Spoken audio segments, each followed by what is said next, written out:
Je vous présente Raphaël Pirer. Alors, je dis deux mots et du dispositif et de Raphaël. Raphaël est critique à AOC et critique au Midi de Culture, ancienne collaboratrice entre autres au Cahier du cinéma.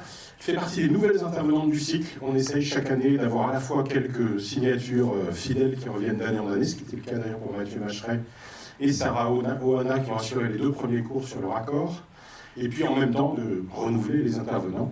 C'est le cas pour Raphaël ce soir et on en est absolument ravis.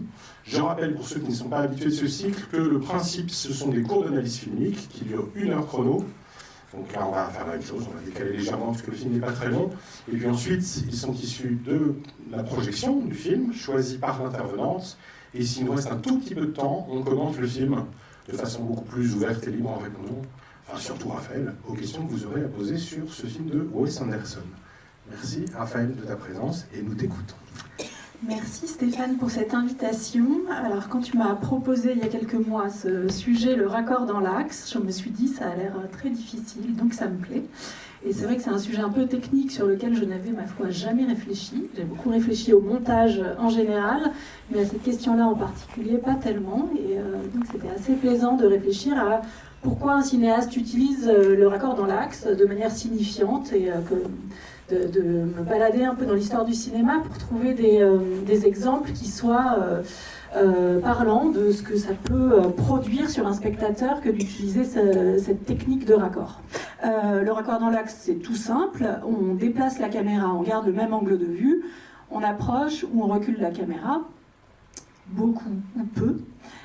Et donc ce type de raccord entre 2 plans, il coïncide avec le fait d'accommoder son regard. Ça correspond par exemple au fait de prendre des jumelles pour regarder mieux un même paysage ou de régler sur un télescope la distance avec laquelle on regarde.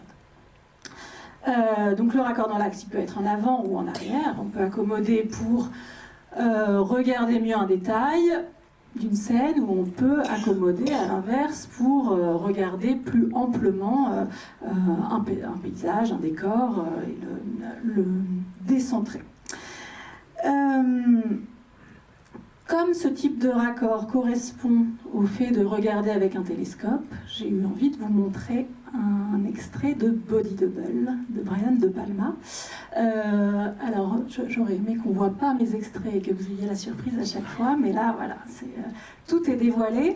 Mais vous remarquez quand même que j'ai essayé de faire un trajet dans l'histoire du cinéma qui saute un peu dans tous les pays, enfin dans des pays très différents et dans des époques aussi très différentes.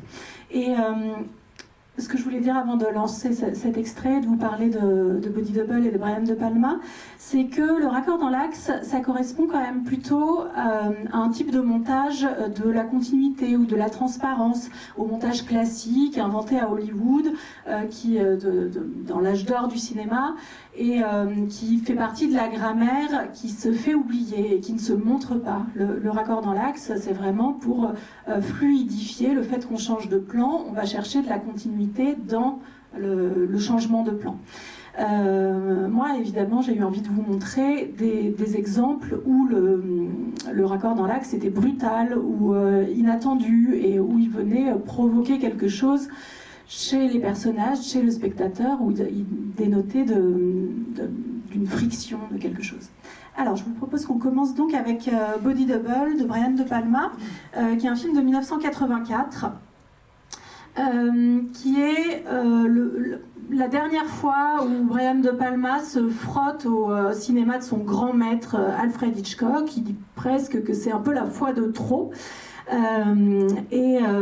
Donc il revisite un petit peu Fenêtre sur cour, vous allez voir, et puis ça part plutôt en vertigo par la suite du film.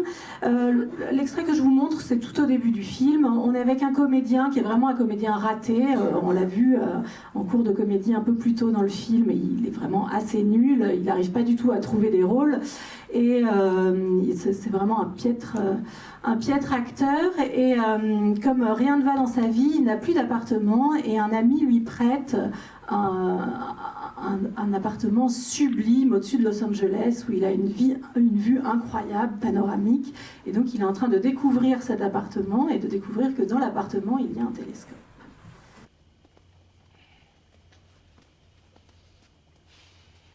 Hollywood. Yeah, to Hollywood.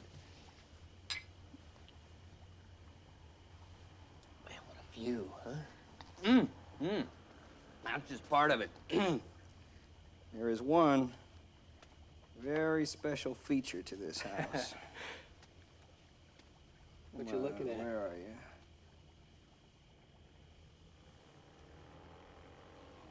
There she is. Showtime! Jake, I'd like you to meet my favorite neighbor. Okay. See her? Whoa. Whoa. Gets better. What's she doing? Just keep watching, you'll see. You want to get a little closer? You bet. Oh, my God. You focus? She's a little out of focus. Yes! Yes! Yes! Yes! Hang on. Yes. She do this a lot? Like clockwork, every night. Every night?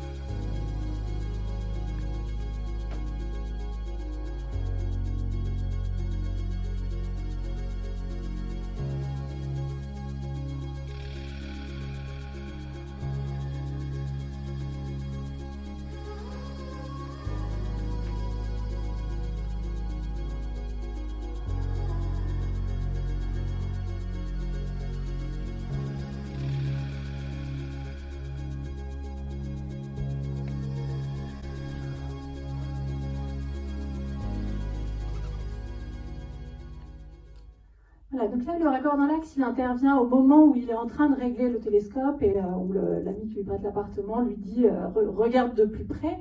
Et ce raccord dans l'axe-là, il correspond vraiment à la pulsion masculine d'être voyeur, de regarder celle qui ne peut pas le voir. Et puis, pour De Palma, l'enjeu de cette séquence, c'est aussi de faire un champ contre champ impossible entre l'homme qui est très loin et qui est en train de regarder une femme qui, a priori, ne sait pas qu'il l'observe. Et donc, tout le montage de la séquence, ce rapprochement du télescope et du regard de l'homme, consiste à faire que leur corps et que leurs images puissent dialoguer, alors que géographiquement, dans l'espace, c'est impossible.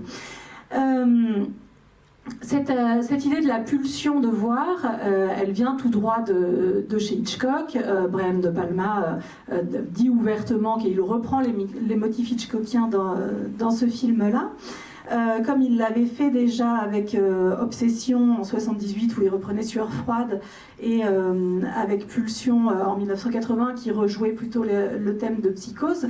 Là, ce qui est étonnant dans ce film-là, c'est qu'il rejoue les motifs hitchcockiens mais jusqu'au pastiche, jusqu'à l'outrance et jusqu'à ricaner lui-même de son personnage qui est très ridicule et assez grotesque et de la façon dont il remet en scène les motifs hitchcockiens. Mais cette idée que d'être dans le cerveau d'un personnage masculin qui a envie de s'approcher et qui a envie de voir mieux et d'être voyeur, ça c'est quelque chose qui provient absolument d'Hitchcock. Et puis on est dans un fantasme totalement masculin de cette idée qu'une femme chaque soir se livre à un striptease pour personne ou pour lui précisément. Et donc il y a beaucoup d'ironie dans la façon dont Brian De Palma filme son personnage à ce moment-là. Donc j'ai pas choisi de vous montrer d'extrait d'Hitchcock, j'aurais pu vous montrer un extrait des oiseaux ou plein d'extraits des oiseaux, mais voilà, je voulais vous montrer. Si vous regardez la scène de la douche, on a ces 3 raccords dans l'axe qui permettent d'arriver jusqu'à la grimace de Mélanie Daniels, c'est pas son nom. au moment où elle est assassinée par Norman Bates, au début du film, donc je ne dévoile rien pour personne. Donc ce raccord dans l'axe, chez Hitchcock, non seulement il correspond à la pulsion de voir, mais il correspond aussi à la pulsion d'agresser. Et cette forme-là, qui se dédouble de s'approcher pour posséder l'autre de ses yeux, et s'approcher pour pénétrer son espace vital, et éventuellement pénétrer son corps avec un couteau ou avec autre chose, les deux sont souvent liés dans le cinéma. Je voulais vous montrer un extrait où c'est plus chaste que chez Hitchcock ou chez Brian De Palma, un film de Kenji Mizoguchi, mon préféré, qui est Misoyu, qui date de 1951, qui est une adaptation d'un très court roman de Tanizaki, Le coupeur de roseaux, et qui se passe pendant l'ère Meiji. Dans le film, c'est pas très clair à quelle époque ça se passe, mais on sait que c'est pas contemporain, on sait que c'est plus que les mœurs des personnages, la rigueur morale de la société japonaise à cette époque-là est trop grande pour qu'on soit en 1951, donc c'est début XXe siècle à peu près, quoi. Il s'agit d'un homme, un jeune homme qui s'appelle Shinosuke et qui a envie de se marier, et donc on va lui présenter une femme qui s'appelle Oshizu, et il est très impatient de la rencontrer dans une bambouserie. Il attend qu'elle arrive, et elle arrive avec tout un groupe de femmes, et donc lui est à distance, et vous allez voir le moment où le raccord dans l'axe survient.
若葉がみずみずしく美しいこと。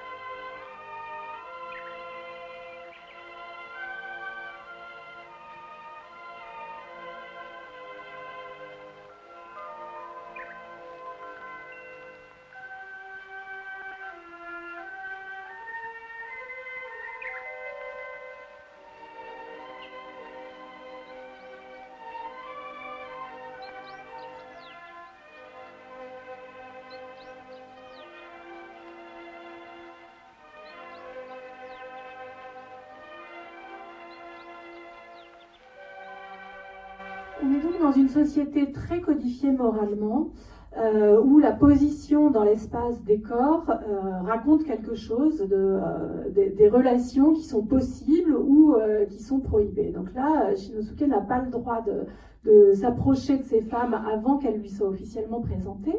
Et le moment où on a un raccord dans l'axe, vous avez les femmes qui avancent toutes serrées en petites grappes. Elles disparaissent derrière son corps et derrière des arbres. Elles sont comme avalées par le fait qu'il est en train de les regarder. Et puis, lorsqu'elles sortent de l'autre côté de l'arbre, on a le raccord dans l'axe qui nous montre le visage de celle qui croit être Oshizu, de celle qui croit être sa promise, mais pas du tout, c'est sa sœur aînée, Oyu. Et donc le drame, la tragédie de tout le film se noue justement dans ce moment où la caméra se rapproche et où son désir à lui de voir mieux ce visage, qui est celui du premier corps qui passe, et en fait n'est pas celui qui devrait avoir lieu. Et il y a aussi, donc lui se trompe, lui. Là, on n'est pas dans un effet comme avec un téléobjectif où c'est normal qu'il puisse la voir de si près. Ce raccord dans l'axe, il provient juste de son fantasme à lui, qui est qu'il l'imagine très proche alors qu'elle est lointaine. Ce que produit Mizoguchi aussi, c'est un effet d'attente sur nous. Parce que celle qui nous montre, qui joue Oyu, c'est Kinuyo Tanaka, qui est son actrice fétiche depuis longtemps, qui a joué énormément de films avec lui, dans énormément de films qu'il a réalisés. C'est une actrice qui a joué dans 250 films japonais, qui a joué beaucoup chez Ozu, chez Naruse, vraiment chez les grands maîtres. Et donc Mizoguchi retarde le moment où on va la voir de près. Et donc on l'aperçoit, elle est au fond du plan quand elle sort de la petite maisonnette. Et ensuite, il joue à cache-cache avec elle, entre elle et nous. Donc non seulement il y a un jeu de devinette de la part du personnage qui essaye de savoir laquelle est sa promise, mais nous, spectateurs, on voit cette actrice qu'on connaît, on l'identifie et on a envie de la voir de près parce qu'elle est belle et parce que Mizoguchi la filme rayonnante et donc il lui offre son gros plan. Et donc il y a un effet un peu hollywoodien de la part de Mizoguchi de venir jouer avec cette arrivée et de nous faire lambiner comme ça pendant longtemps jusqu'à ce qu'on ait le droit au gros plan de ce personnage-là.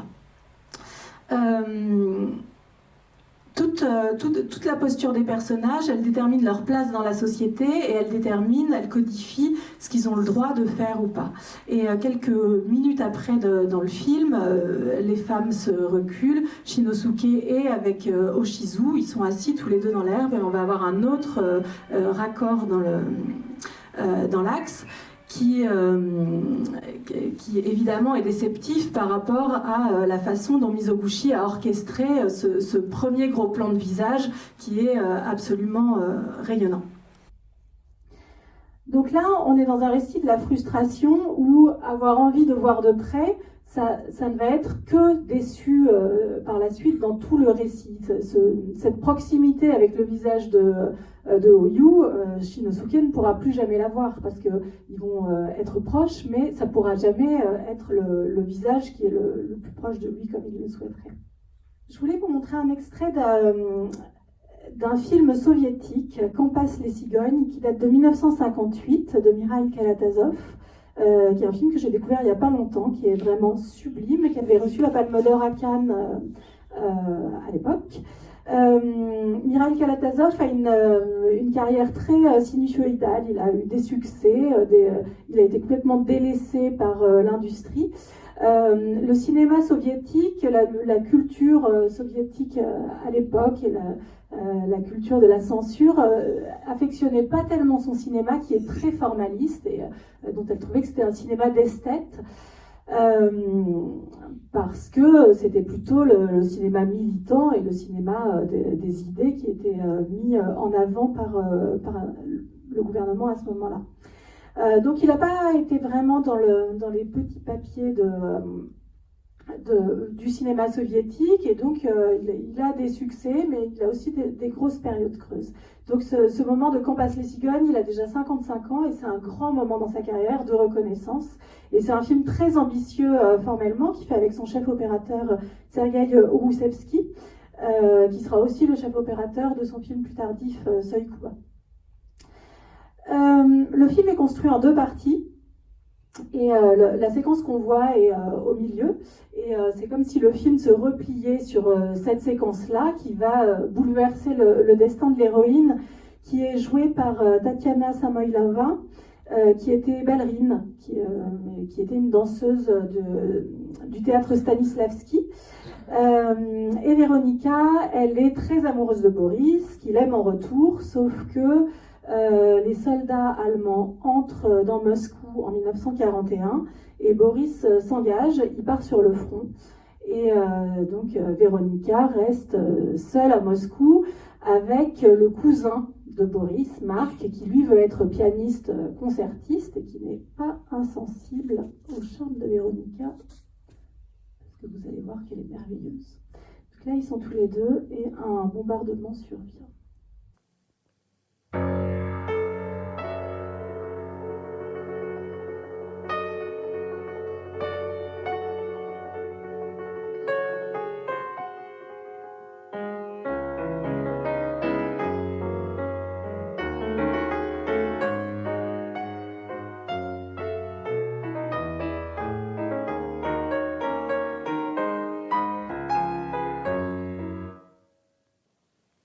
Если бы не проклятая война, вот это я играл бы в зале Чайковского.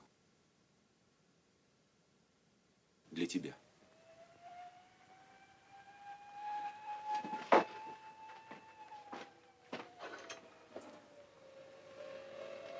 Вероника, идем в метро. Не пойду. Какие глупости, идем. Боишься? За тебя. Идем. А я ничего не боюсь.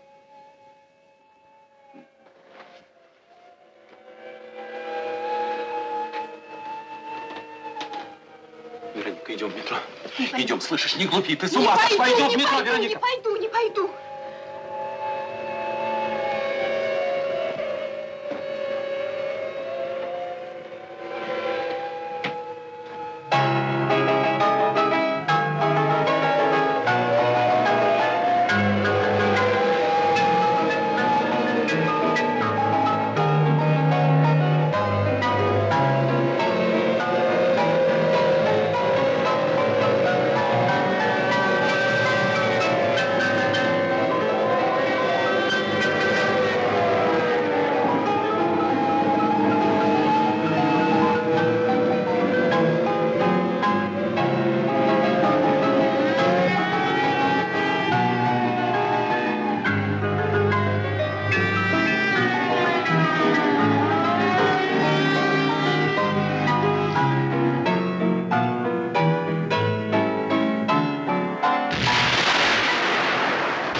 Le regard de quelqu'un.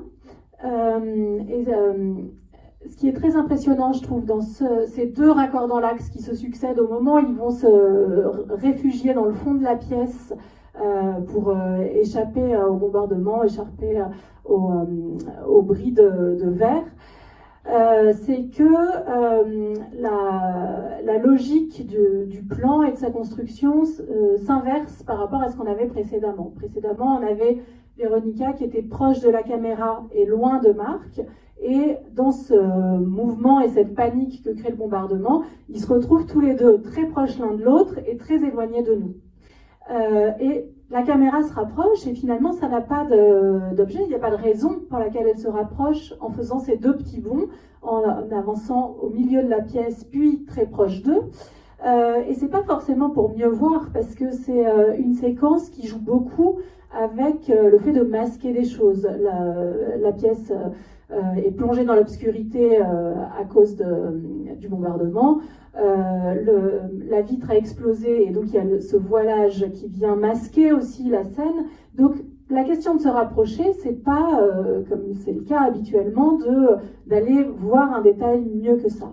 Au contraire, la façon dont la caméra se rapproche en faisant ces deux petits bonds, c'est pour nous dire que cette proximité entre les deux personnages va susciter quelque chose qui est en train de susciter une pulsion, qui est une pulsion de possession de la part de Marc, qui va faire suite à une agression. Et donc c'est comme si la caméra voyait, avant qu'elle n'arrive, l'agression que Marc va faire subir à Véronica. Donc cette figure de style, elle n'est pas faite là pour se faire oublier et pour être dans la continuité, pour permettre au spectateur de voir plus aisément quelque chose qu'on voudrait lui montrer.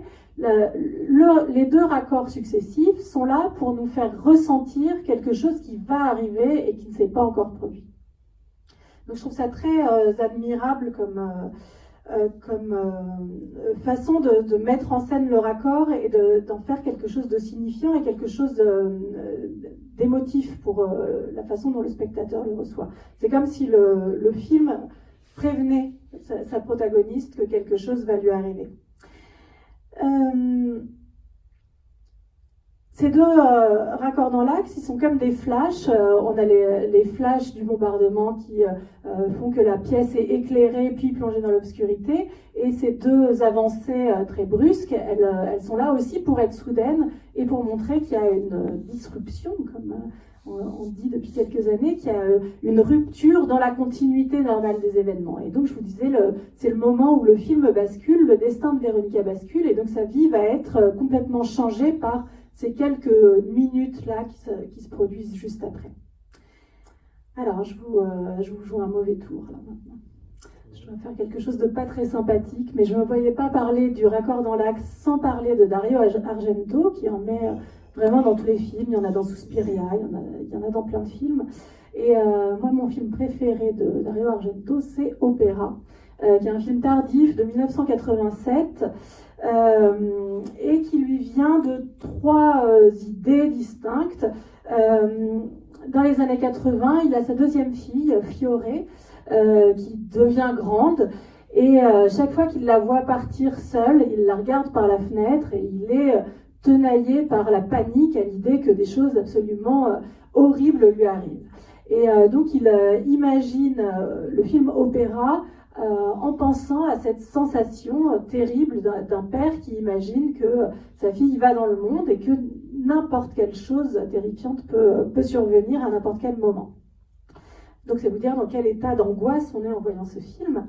Il a une autre volonté avec ce film-là, c'est qu'il avait voulu mettre en scène à l'opéra Rigoletto, et puis il a été empêché. C'est un projet qui n'a pas pu se monter et ça l'a beaucoup meurtri.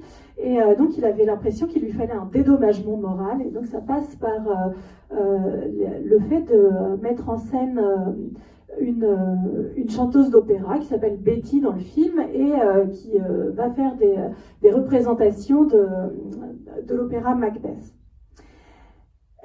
Et puis la troisième idée de Dario Argento, c'est qu'il dit que lui, le cœur de son cinéma, c'est de filmer les tourments de celui qui a trop vu ou de celui qui se rappelle qu'il a vu.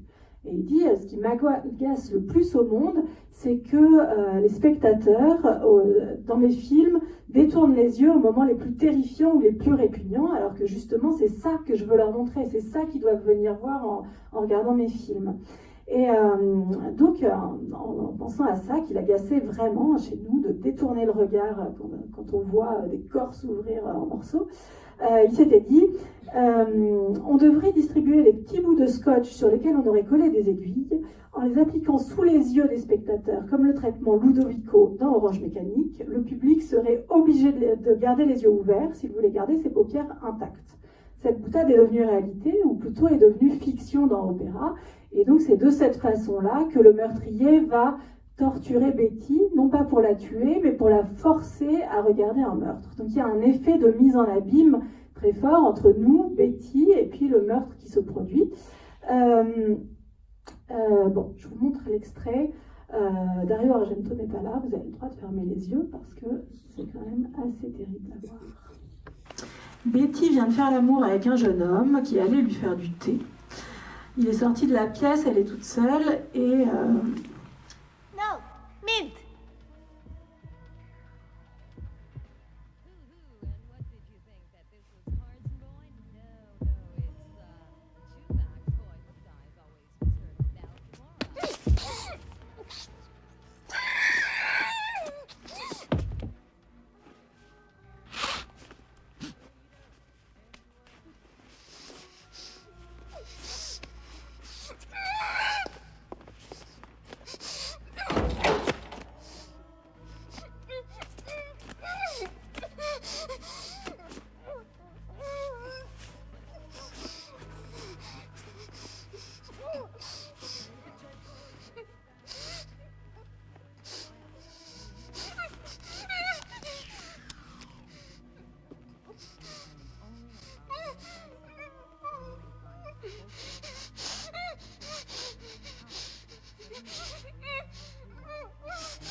close your eyes, you'll tear them apart.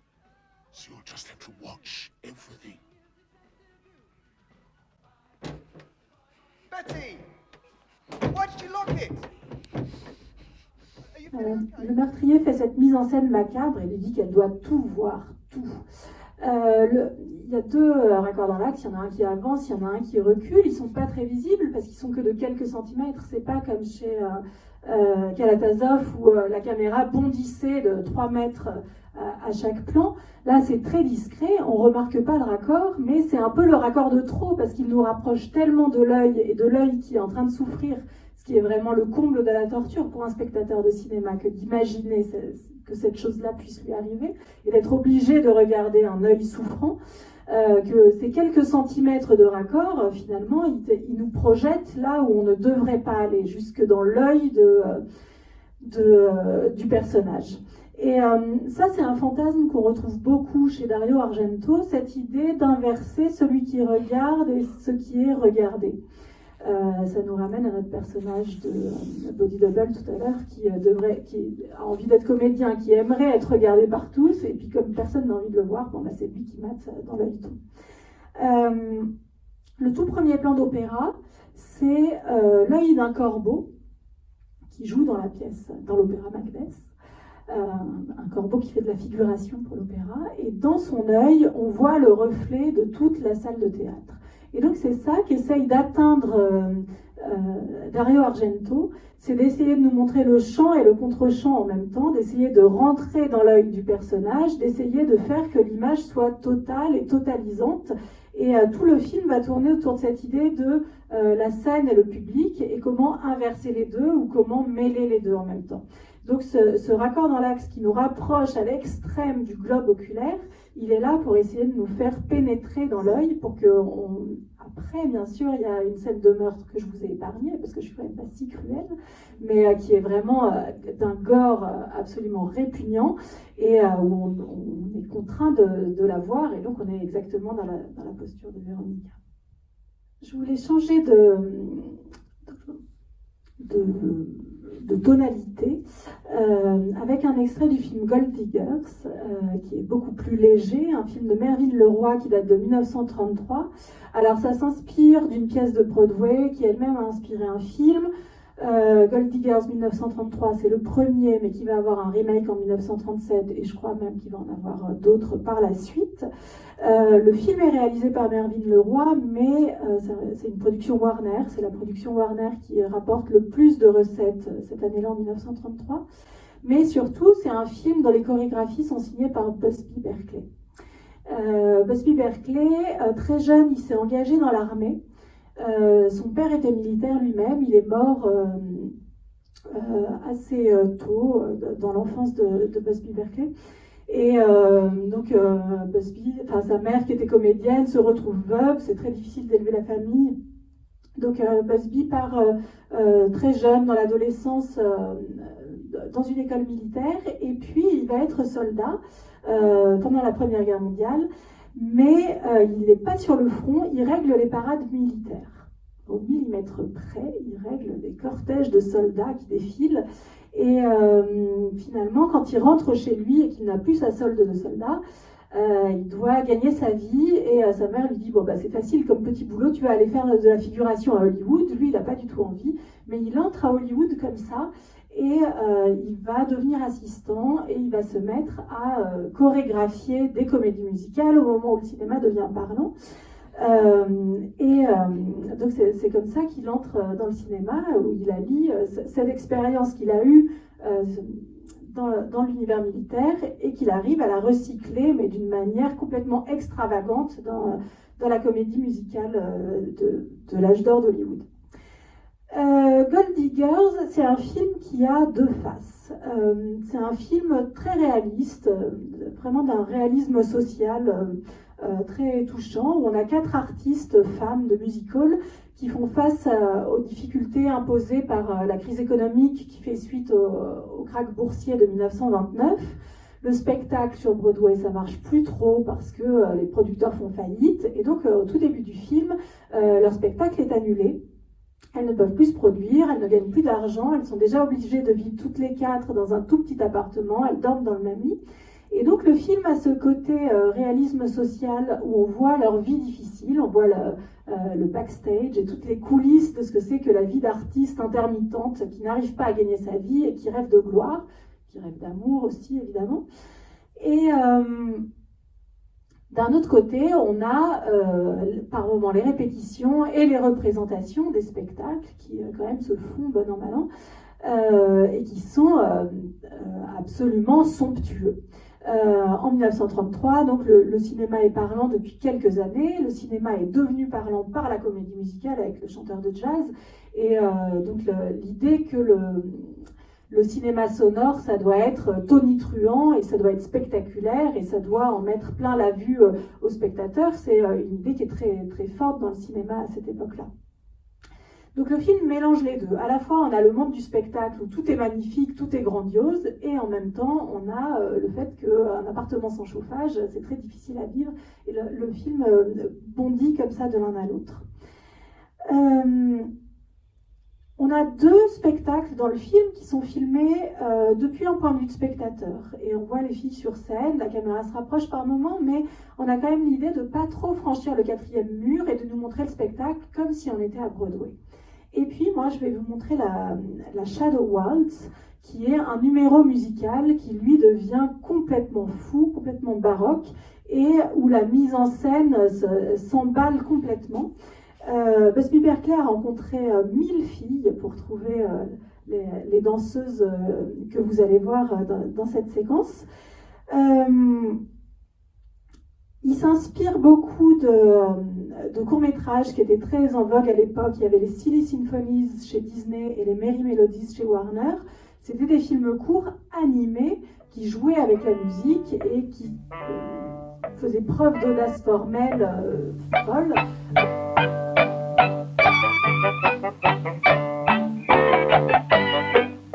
De changement de plan, de rythmique incroyable, sauf que là, Busby Berkeley va mettre ça en scène en prise de vue réelle, avec des vraies actrices, avec des décors fabriqués. Il avait une plateforme de 30 mètres de haut dans le studio, il était perché dessus et il dirigeait tout ça de son point de vue zénithal. Pour l'anecdote, au moment de la séquence, au moment de la mise en scène de la séquence que vous allez voir, il y a eu un tremblement de terre très important. Et donc, il faut vous imaginer que pendant qu'il dirigeait cette séquence-là, Busby Berkeley était sur sa plateforme à 30 mètres de hauteur, cramponné dans le noir, parce qu'il y avait une panne de courant et que sa plateforme tremblait en même temps que le sol de Californie. Ce qui m'intéresse avec ce raccord dans l'axe, que vous n'allez peut-être pas voir parce qu'il est très discret, c'est que justement il ne se voit pas. Et c'est tellement hallucinant la mise en scène de cette séquence où la caméra passe du très proche au très lointain et fait des arabesques avec les corps des femmes et se sert des corps des femmes comme si c'était des détails d'une mosaïque en fait. Que c'est hallucinant d'avoir voulu faire un raccord dans l'axe qui est le symbole même de la continuité d'une action, alors que l'action est tellement difficile à suivre dans son ensemble que c'est absolument dingue d'avoir voulu faire de la transparence dans ce moment-là. Bon, je vous lance cette Shadow Waltz, qui est donc un spectacle dans le spectacle. In the shadows, let me come and sing to you. Let me dream a song that I can bring to you. Take me in your arms and let me cling to you. Let me live your song, let me live my song. Let me bring the spring to you. I did everything to you. Love's a song will be new. In the shadows when I come and sing to you.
and sing to you,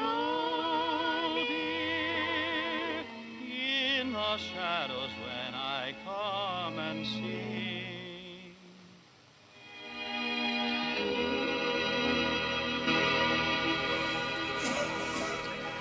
Donc il envisage tous les angles de vue possibles, le plan en miroir où l'horizontal et le vertical s'inversent. Il s'affranchit complètement de toutes les règles des 180 degrés qui voudraient qu'on respecte la cohérence de l'espace. Il passe d'un côté de l'escalier, puis le plan suivant est pris de l'autre côté de l'escalier. On a des plans zénithaux, on a des plans au sol. Enfin, il multiplie vraiment toutes les inventions de type de raccord et de type de plan, et puis au moment où on se rapproche des figures, des visages pour aller jusqu'au baiser, il nous fait un raccord dans l'axe et dans la continuité, comme ça, qui assouplit le mouvement, et c'est comme si on atterrissait à ce moment-là. Après l'envolée lyrique de la caméra, on revient à quelque chose de plus classique dans cet instant-là. Et si je peux vous dire tout ce que je voulais vous dire sur Moonrise Kingdom, c'est le moment. J'ai choisi de vous montrer Moonrise Kingdom de Wes Anderson, qui est son film de 2012, parce que dès qu'on m'a parlé de la figure du raccord dans l'axe, j'ai pensé à Wes Anderson, parce que ce mouvement d'accommoder son regard, ça me semble être vraiment ce qui l'intéresse dans le cinéma, c'est-à-dire cette question de comment est-ce qu'on peut à la fois filmer un décor vaste, un monde, une communauté, et puis des détails très précis, qui sont des détails d'objets. C'est vraiment un fétichiste, Wes Anderson, qui aime filmer les livres qu'il fait lui-même fabriquer pour ses films, ou des objets fétiches des personnages, et puis qui aime filmer aussi des mouvements de l'âme qui sont très intimes, très singuliers, au milieu d'une grande foire de plein de personnages qui se croisent, qui ont des destinées qui sont liées, mais qui se détournent aussi. Donc ce mouvement de l'avant vers l'arrière, ça me semble être quelque chose de très constitutif de son cinéma. Et dans Moonrise Kingdom, il y a un raccord dans l'axe que je ne vous montre pas tout de suite, mais que vous allez voir au milieu du film, qui est le moment central et qui est le moment d'épiphanie entre deux amoureux, le moment où leur corps se rapproche, la caméra se rapproche d'eux aussi. Ce que j'aime beaucoup dans ce film-là de Wes Anderson, c'est le fait que dans les moments où il est avec les deux adolescents qui vont tomber amoureux, il abandonne son système de filmage, il abandonne sa façon très symétrique, très millimétrée de cadrer, de monter, de filmer le décor. Et là, donc il abandonne cette chose-là pour quelque chose de plus organique, pour quelque chose qui va suivre le mouvement des corps. Et ça, ça n'arrive pas habituellement dans son cinéma qui est contrôlé partout.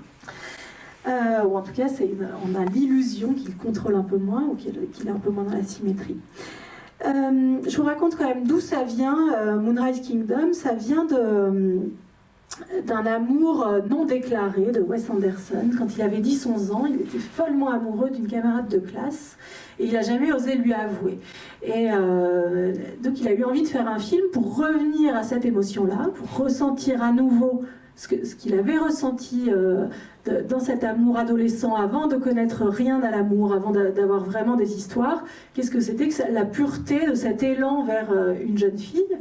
Donc non seulement c'est pour rejouer cette émotion perdue, mais c'est aussi pour la rejouer en mieux, pour fantasmer ce qui se serait passé s'il s'était déclaré, si l'aventure avait pu avoir lieu, jusqu'où serait allé le romanesque, le romantisme de cette aventure-là.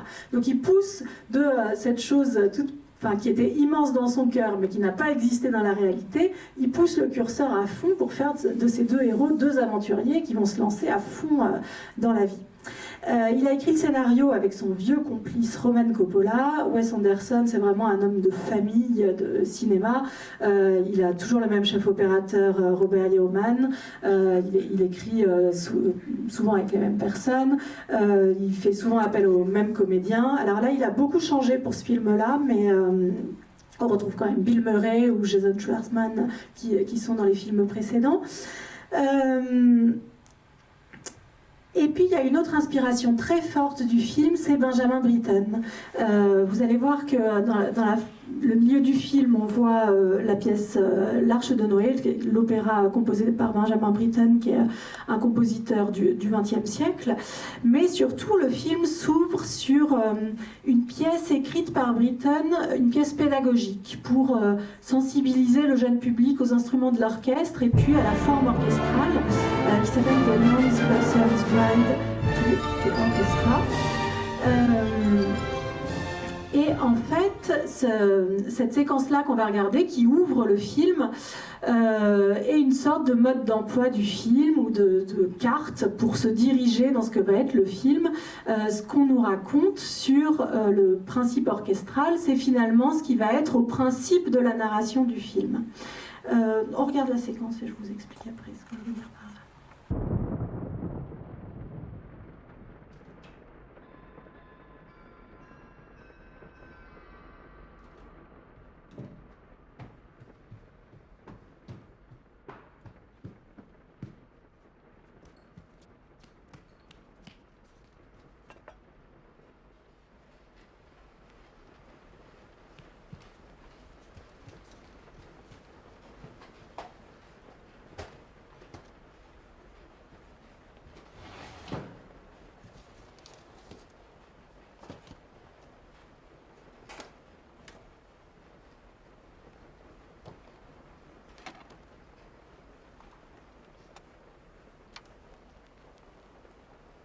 Show you how a big symphony orchestra is put together, Benjamin Britten has written a big piece of music, which is made up of smaller pieces that show you all the separate parts of the orchestra. These smaller pieces are called variations, which means different ways of playing the same tune. First of all, he lets us hear the tune, or the theme, which is a beautiful melody by the much older British composer, Henry Purcell. Here is Purcell's theme, played by the whole orchestra together.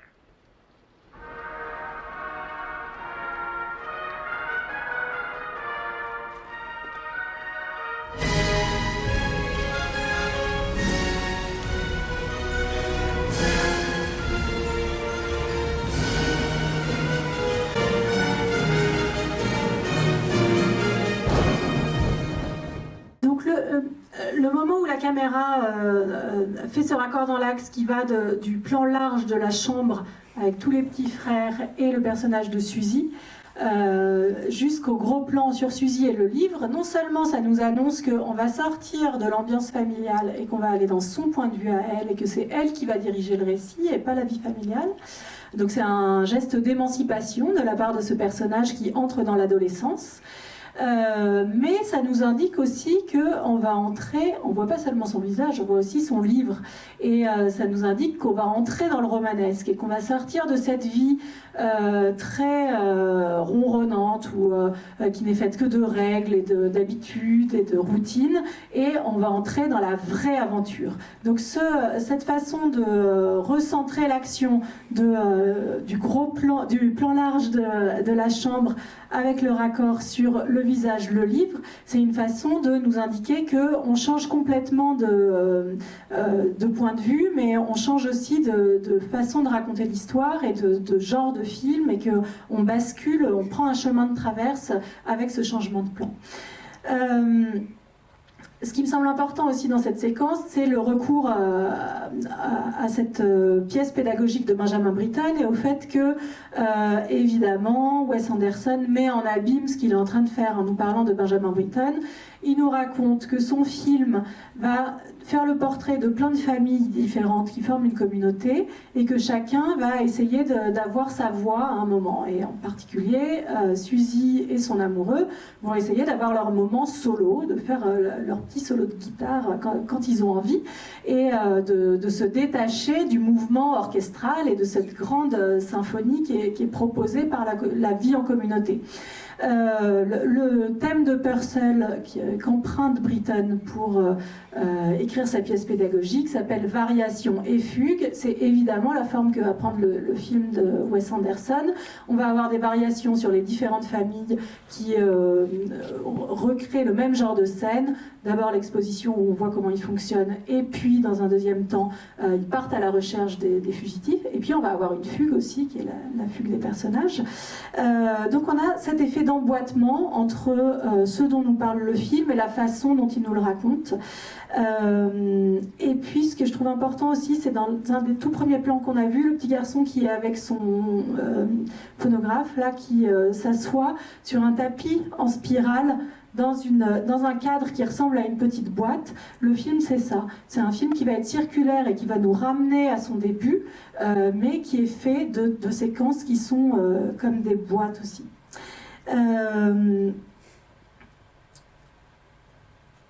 Et qu'est-ce que je voulais vous dire d'important aussi, oui, sur cette question-là du livre, le fait qu'on ait le raccord dans l'axe sur le livre qui est en train de lire Suzy, ça c'est quelque chose qui est très important pour Wes Anderson.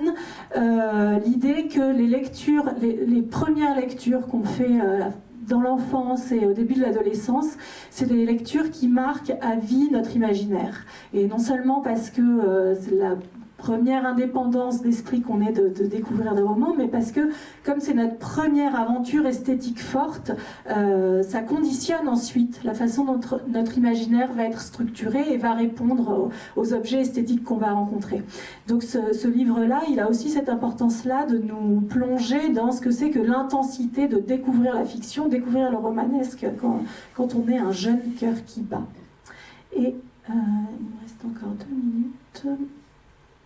Et oui, je voulais vous dire que les raccords dans l'axe, il n'y en a pas tant que ça dans le film, des brusques comme on vient de voir. Il y a celui sur la plage qui est important, mais il y a des moments où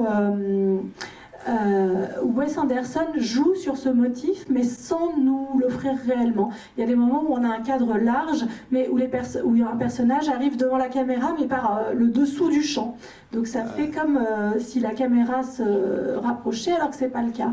Ou bien on a un plan large qui est dans le noir, et où le personnage va se retrouver éclairé à un moment. Donc le cadre change, alors même que le cadre ne change pas. Et c'est ça que nous raconte le film aussi, cette idée de s'échapper pour revenir finalement. Je vous disais tout à l'heure sur Quand passent les cigognes que c'était une séquence sur laquelle le film pouvait se replier en symétrie.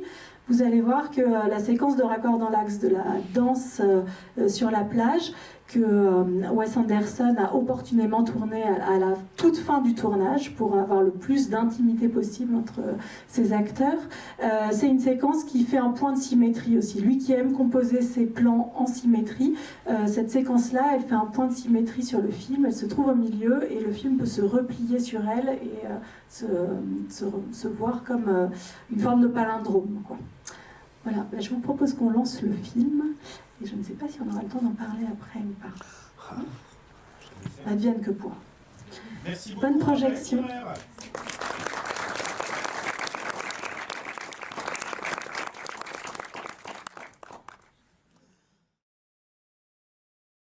Une chose avant de vous laisser la parole, c'est que ce thème d'Alexandre Desplat en forme de ritournelle, là, il ressemble à s'y méprendre au thème de la balade sauvage de Terrence Malick, au moment où les deux amants ont mis le feu à la maison de la jeune fille et se sont enfuis dans la forêt pour vivre dans la nature pleinement leur amour.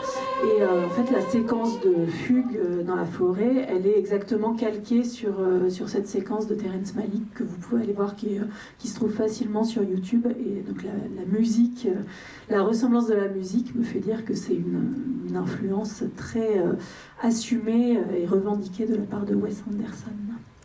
Est-ce que vous avez des questions ou des remarques sur le film? Vous l'aviez déjà vu ou pas? Non? C'était une découverte pour tout le monde. Et ben, c'est un film que c'est bien de revoir. On a toujours plaisir à découvrir des choses qu'on n'avait pas vues la première fois.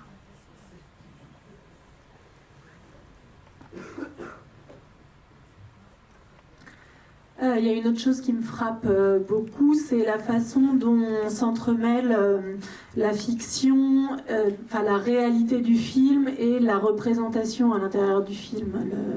On le voit très nettement tout à la fin avec le tableau de la crique de Moonrise Kingdom qui devient la crique elle-même en image en prise de vue réelle. Et à quel point ce motif-là de comment est le monde réel et comment il peut être décevant et comment on peut le fantasmer et le représenter ou l'imaginer pour qu'il soit différent et qu'il soit plus grandiose, le film joue toujours avec cette idée-là de la représentation qui permet de supporter la vacuité du monde, et notamment avec ce personnage assez drôle du bibliothécaire qui est aussi le narrateur du film, donc il a une vraie fonction dans l'histoire d'érudition, qui est que c'est lui qui tient la bibliothèque, donc il connaît tous les livres, mais aussi il a la connaissance et la préscience de ce qui va se passer, il sait qu'il va y avoir une tempête parce que c'est le narrateur omniscient. Donc lui, c'est un personnage qui partage les deux rôles. À la fois, il est extérieur au récit, il peut s'adresser à nous directement et faire des regards caméra, ce qui normalement est interdit. Et il peut aussi s'adresser au personnage parce qu'il est aussi à l'intérieur de l'histoire. Et donc ce personnage, c'est vraiment un pivot qui permet de déployer le fait que le film est à la fois une réalité et le commentaire de cette réalité, comme on nous a montré au début Benjamin Britten et puis le commentaire de l'œuvre de Purcell. Est-ce qu'il est dit que c'est un bibliothécaire? Est-ce que c'est vraiment dit? En fait, Wes Anderson, il a fait des bonus pour le DVD dans lesquels il a fait des petits courts-métrages en fait, où il développe des personnages, et notamment ce personnage-là dont on apprend que c'est le bibliothécaire. Mais on le sait quand même parce que Sam explique qu'il adore la cartographie et qu'il va à la bibliothèque voir des cartes, et ensuite le bibliothécaire raconte il est très intéressé par la cartographie, d'ailleurs il est très intéressé par l'itinéraire des Chicxulub dans cette région-là, donc c'est sur ces pas-là qu'il faut aller chercher. Donc c'est pas, on le voit pas dans sa bibliothèque, mais c'est quand même insinué dans l'histoire. Et ce qui m'amène à cette histoire des Chicxulub, que dans le cinéma de Wes Anderson, les peuples autochtones et les Amérindiens, c'est un sujet qui travaille son œuvre, et notamment dans Asteroid City, où on est dans un désert qui est une réserve amérindienne, et où cette question-là, la question de la mort est très centrale dans ce film-là, et la question du massacre et du génocide se voit en filigrane. Et c'est très étonnant parce que c'est un film qui ressemble beaucoup à du cartoon, qui ressemble beaucoup à du Tex Avery ou à Bip Bip et Coyote, ce qui est la référence directe de burlesque cartoonesque. Le burlesque a très à voir avec la mort comme genre. Et voilà, donc ce film-là qui est très comique et très délié du réel renvoie aussi à quelque chose de très historique qui est le massacre des Amérindiens, et donc c'est présent dans ce moment-là aussi. Et ce que j'aime bien dans le film aussi, c'est cette question du littéral et du figuré, et notamment le fait que Sam prend la foudre alors qu'il a eu un coup de foudre amoureux précédemment. Et donc cette question de passer de ce qu'on vit réellement à l'image de ce qu'on vit, c'est une façon assez pudique pour Wes Anderson de raconter des choses, comme par exemple l'infidélité de la mère de Suzy qui passe uniquement par le fait de se transmettre la cigarette. Et ça, c'est comme un baiser échangé, sauf que comme Wes Anderson est un cinéaste très pudique, il ne nous montre pas l'adultère, il nous montre juste que s'échanger une cigarette pour des adultes, c'est commettre une forme de péché. Et est-ce que vous avez d'autres questions? Il y a une dernière chose que je voulais vous dire, mais je l'ai oubliée. La dédicace du film, c'est pour son amour d'enfance? Non, parce que le nom, on le revoit dans les collaborateurs, dans les collaboratrices. Ouais. Je pense que c'est une femme qui a illustré l'un des livres que lit Suzy. Parce qu'il y a un autre moment où on passe dans la fiction pour ressortir, et j'ai oublié l'autre idée que je voulais vous dire. Oui, donc on retrouve, vous avez remarqué, donc je vous parlais de la pliure au moment du baiser sur la plage, où la caméra se rapproche très brusquement dans ce raccord dans l'axe, et le film peut se déplier. Le moment de l'Arche de Noé, on l'a eu à peu près à un tiers du film, on a la représentation de l'opéra de Britten par les enfants, et puis à 2/3 du film, on se retrouve dans la même église avec, on est comme dans une arche de Noé, puisqu'il y a la tempête qui a amené tout le monde à se sauver dans cet endroit-là qui est le plan de repli, et toutes les scènes en fait se répondent comme ça selon un axe de symétrie qui est ce baiser, ce moment de communion entre les deux amoureux.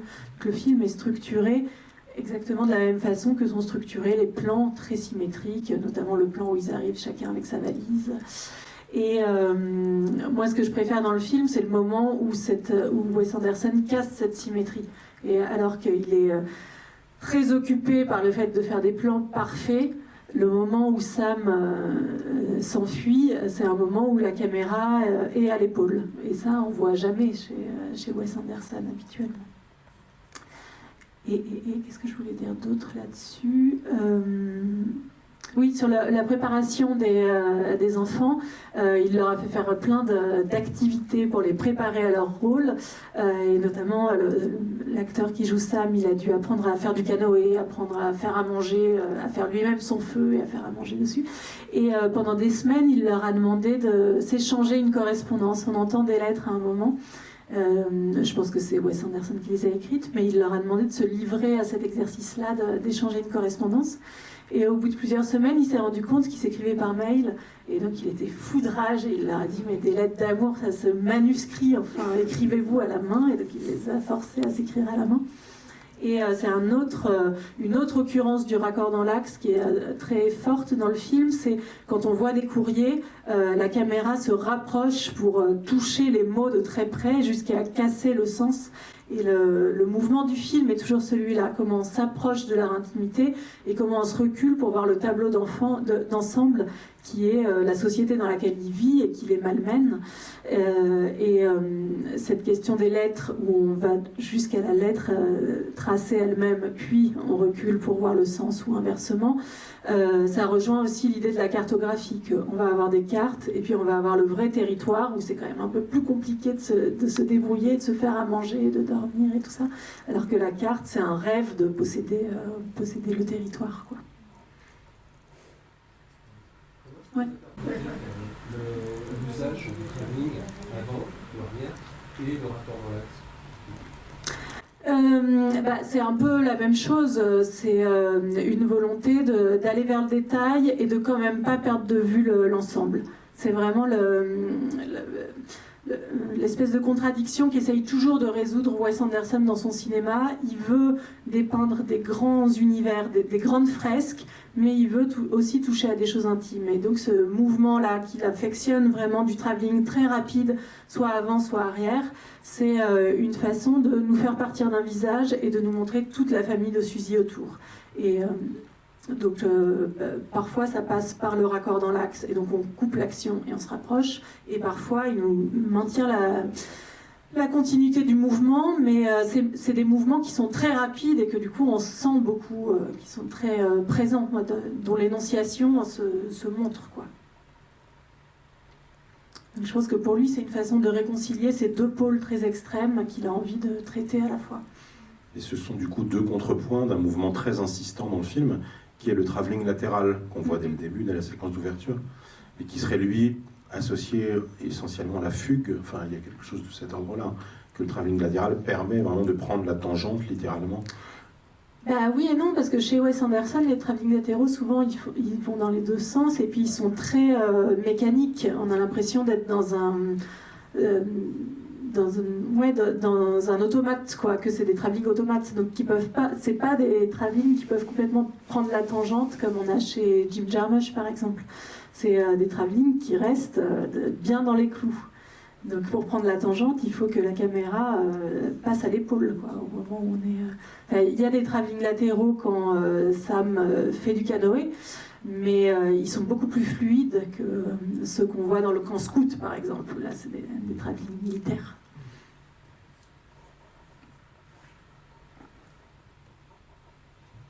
Merci Raphaël.